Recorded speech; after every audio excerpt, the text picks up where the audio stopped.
He kōna I purangi tēnei nā te reo irirangi o Aotearoa. About 45 kilometres northeast of Gisborne, you'll find a few world-famous small towns dotted along the coast. Whangara, the location of the film Whale Rider. But where did the whale come from? From Hawaii. Rangitukia, where famous All Black player George Napier raised his family. And world famous for what's said to be the longest concrete pier in the southern hemisphere, Tolaga Bay. The locals use the pier as a great spot to hang out during the summer, fish and go diving for mussels, kai. So piers on a wharf are ideal to attract mussels, always have been, and that's been, that's, you want to feed, well, that's the go-to. And while Tolaga Bay is the official name for the town of 831 at the 2018 census to be precise, many of the town residents choose to call it another name altogether. We don't use it frequently. It's mainly Uawa. Local kaiako or teacher Henori Donald is hearty when it comes to her hometown. My blood runs blue. Oh, so blue must be the local colours, obviously. Yeah. That's one of the local kiwaha mottos, I guess. This is Nau Mai Town, a podcast about Aotearoa place names, ko Justine Mariaho.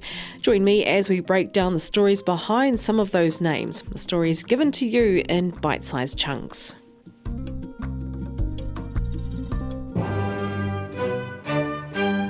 It's 1769, spring. A ship filled to the gunwales with 94 British men and boys sails into the harbour.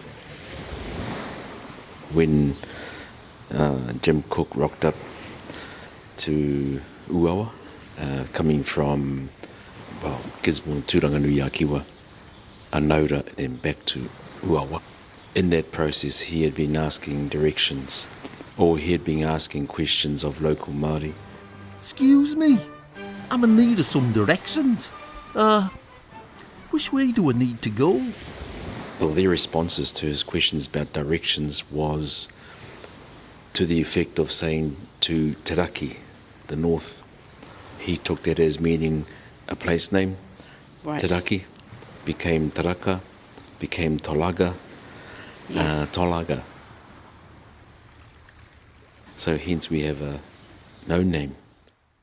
That's Dr. Wayne Nutter, who lives and works from his home at Tolaga Bay. And yeah, he's right.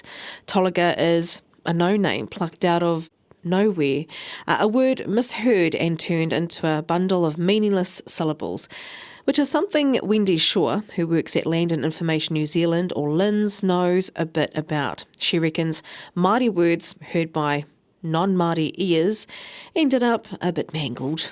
Captain Cook's Northumbrian ear wrote for Te Waiponamu, Tovi Po Namu, so TOVYPOENAMMU.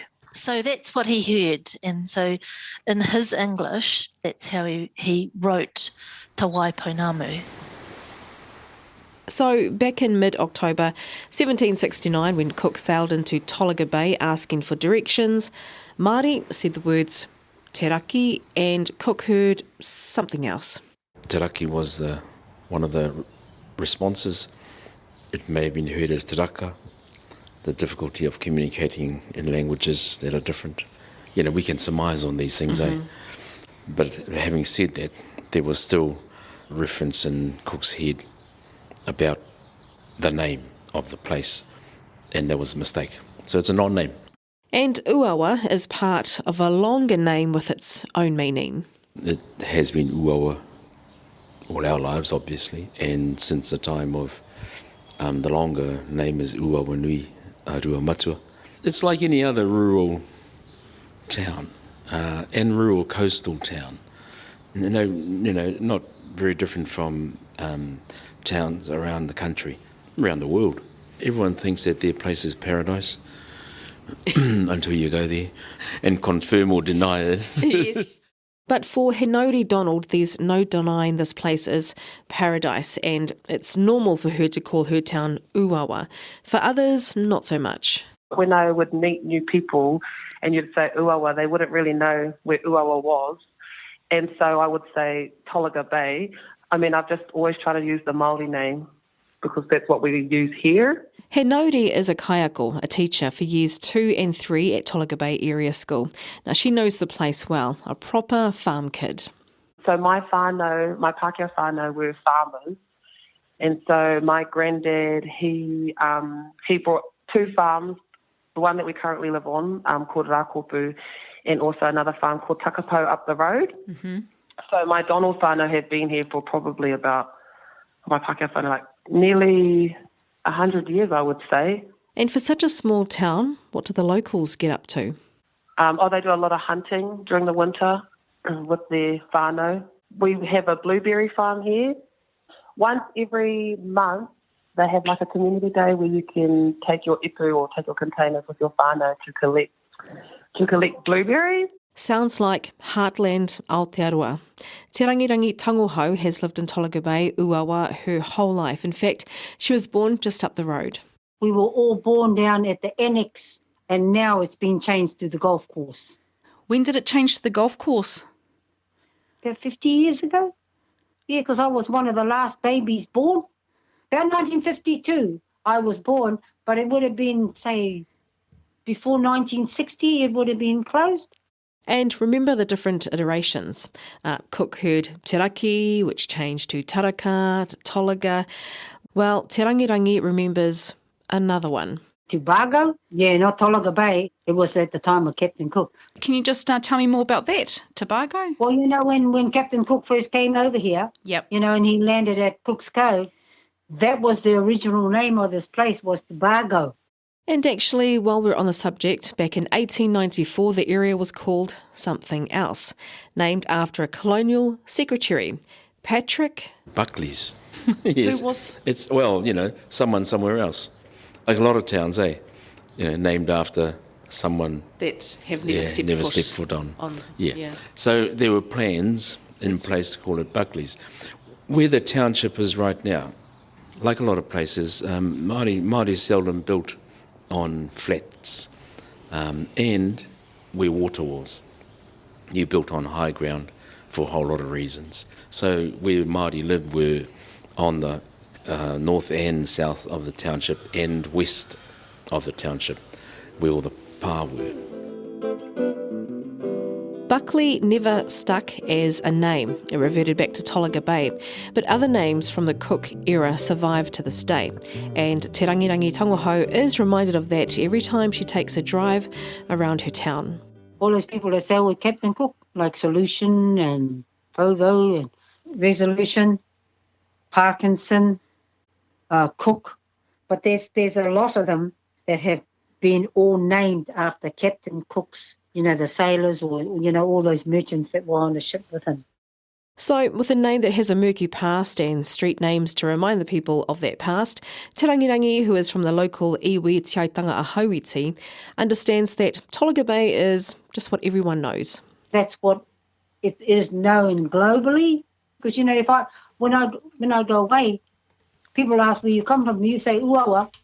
They'll look at you, I just go, Uawa, Tolaga Bay. Oh, they know where that is. Yep, east coast of the North Island, State Highway 35. Hey, there's a neat song about this part of the country. Way para, State Highway 35. A tokomaru for a power pie. Straight down to And the Ngata name is well known too. Dr. Wayne Ngata has a career in management and governance, but he's also an exponent in Māori language and literature. One of his relations is immortalised on the $50 bill, Sir Apirana Ngata. Yeah, that fella. Yeah. When I was at boarding school, you're a ngata, you go to boarding school, and there's expectations put on you, and so you want to change your name. Oh, really? Too much pressure. Yeah. Well, not so much pressure, but that's on me. Yeah. Even though Apirana is actually we descend from Apirana's brother, or half brother, Honeti, older brother, and then there's Apirana, and then there's Renata. Same hapu, whānau karuwai. Our tipuna farmed at Maraihara, and our grandfather and father, everyone brought up there. So that's the ngata side. So back to the names. The official one is Tolaga Bay and locals favour Uawa. And I promised at the start that I'd get to the longer name. Well, that's got its own story too. Uawa Nui, Rua Matua. Rua Matua being one of those many Hawaii ancestors that were referenced in the kōrero of our people. That came over in a particular waka? No, Rua Matua didn't actually arrive here. So Rua Matua is one of those Hawaii references that when people travel they bring with them. Hence the river, the obvious feature of our particular place, Uawa Nui, Rua Matua. You've got a mix of Tolaga Bay and Uawa used frequently. So, Uawa rugby, most important. Yes, I was talking to Henori and she said that she mentioned the phrase bleed blue because of the colours at Uawa. Yeah. My son uses the phrase, it's a beautiful day. The constant things and the consistent things in Uawa are certainly Māori whānau. There's a pattern in the township itself, and particularly with forestry. So the logging trucks, you can hear them start up maybe 2 o'clock in the morning. Then you get the crews who are passing through around about 5, and they'll stop in to grab something to eat. Yeah. And so things are open for them. And then you'll get a second wave of those going to work. So that's the norm. And part of living that rural life is knowing where the good kai places are, apart from diving for mussels at the wharf, that is. There's also the local businesses. We've got one petrol station here, and I'd say we've got about 8 shops. We used to have the power pie, but, lack of divers these days. So Tokomaru Bay has taken that away from us. Tolaga Bay, Uawa, located on the east coast of the North Island. Tolaga, named after a misinterpretation back in 1769, and Uawa, the preferred name of local iwi, or in full, Uawa Nui a Rua Matua, in honour of an ancestor from back in Hawaii. Ko te aitanga a hauiti, te mana whenua.